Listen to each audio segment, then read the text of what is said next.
Bonjour, je vous présente aujourd'hui une caméra embarquée proposée par BC Master. Il s'agit du modèle BCM-DC10. On la reçoit dans cet emballage cartonné et je vous propose tout de suite d'en découvrir le contenu. À l'intérieur de la boîte, on trouve tout d'abord la caméra, le bloc d'alimentation pour allume-cigare, un kit de raccordement pour la boîte à fusibles du véhicule, le module GPS, 4 guides de câbles adhésifs, un support de fixation pour la caméra avec un bras articulé, 2 adhésifs de remplacement pour coller la caméra sur le pare-brise du véhicule, une notice d'utilisation avec une traduction en français et une carte de garantie. Au niveau des dimensions, cette dashcam mesure 5,8 cm de long par 5,7 cm de large par 3,2 cm d'épaisseur lorsqu'on inclut la lentille. Je l'ai pesée, elle fait 47 grammes seulement. C'est une caméra qui est garantie pendant 2 ans. Au niveau des spécifications techniques, elle intègre un processeur NT96655. On a un capteur Sony IMX323, la diagonale d'écran à l'arrière est de 2 pouces. Au niveau de la lentille, c'est du grand angle à 170 degrés. La résolution vidéo capturée est du Full HD, donc 1920 par 1080 pixels, ou alors du 720p à 60 images par seconde. On a aussi la possibilité d'enregistrer en WVGA et en VGA. C'est une caméra qui enregistre également le son. On a un mode autoloop pour pouvoir écraser les anciens fichiers lorsque la carte micro SD est pleine. La caméra est capable de faire des captures d'images au format JPEG. Elle intègre un module G-Sensor qui va permettre en cas de choc de verrouiller les fichiers vidéo présents sur la carte. Au niveau de la carte SD, elle s'insère ici. Au niveau de la capacité, le fabricant annonce 128 Go au maximum. Je n'ai pas testé avec une carte de plus grande capacité. L'alimentation se fait avec un bloc allume-cigare ou alors en raccordant directement la caméra au boîtier de fusible dans l'habitacle. La fixation de la caméra au pare-brise du véhicule peut se faire de deux façons, soit avec un système de ventouse et bras articulés, soit avec un système d'adhésif et bras articulés également. Donc pour ce faire, on va simplement placer le point d'accroche dans le trou de la caméra prévu à cet effet, comme ceci, et on fait coulisser pour verrouiller la caméra. La caméra peut être alimentée de deux façons distinctes. Tout d'abord, la façon la plus simple, c'est de la brancher au port allume-cigare du véhicule via le câble qui est fourni. On constate que la fiche allume-cigare est pourvue de deux entrées USB qui délivrent une tension de 5 volts et un ampérage de 3 ampères.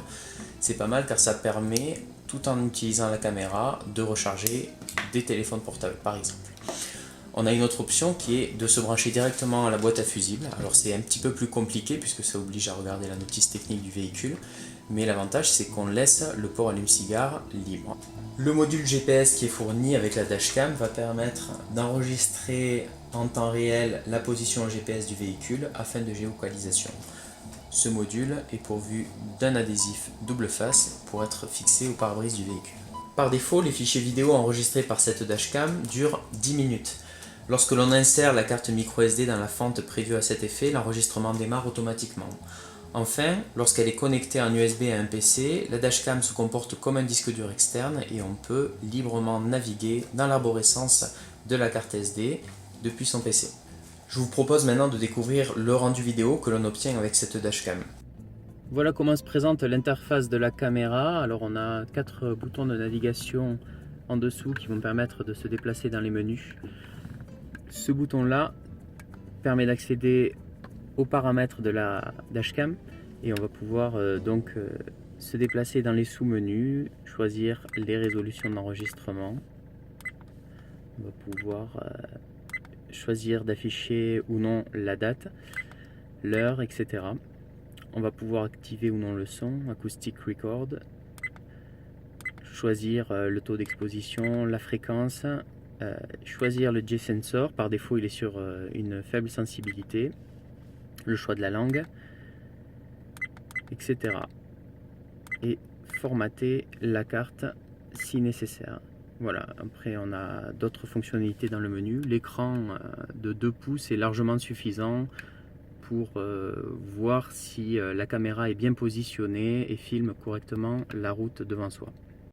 On se retrouve pour un test en conditions réelles de cette caméra. J'ai inséré une carte microSD 128 Go sans disque à l'intérieur. Je l'ai formatée depuis le menu paramètres de la caméra et l'enregistrement démarre aussitôt. Alors au niveau du bras de fixation, j'utilise le support à ventouse et de ce fait il peut y avoir plus de vibrations qu'avec le support adhésif. Donc au niveau des conditions, je suis sur une fin de journée ensoleillée, il est 20 h, on est à la fin du mois de mars. Je vous montre tout de suite ce que l'on obtient en termes de rendu. Donc on a le soleil de face. Au niveau de la résolution, j'ai laissé le mode par défaut, donc 1080 pixels. J'ai activé le son puisque par défaut il est désactivé dans les paramètres de la caméra. J'ai pas touché à la fréquence d'échantillonnage, j'ai pas touché à l'exposition. J'ai simplement basculé le menu paramètres en français.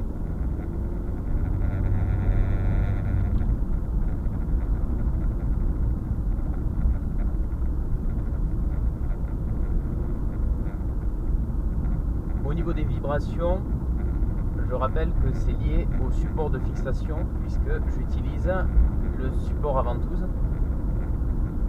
Si on veut limiter les vibrations, il faut d'une part bien vérifier que les différents axes articulés du bras soient bien resserrés et d'autre part opter pour le système adhésif double face pour limiter les mouvements de caméra lorsqu'on passe sur des nids de poules et autres.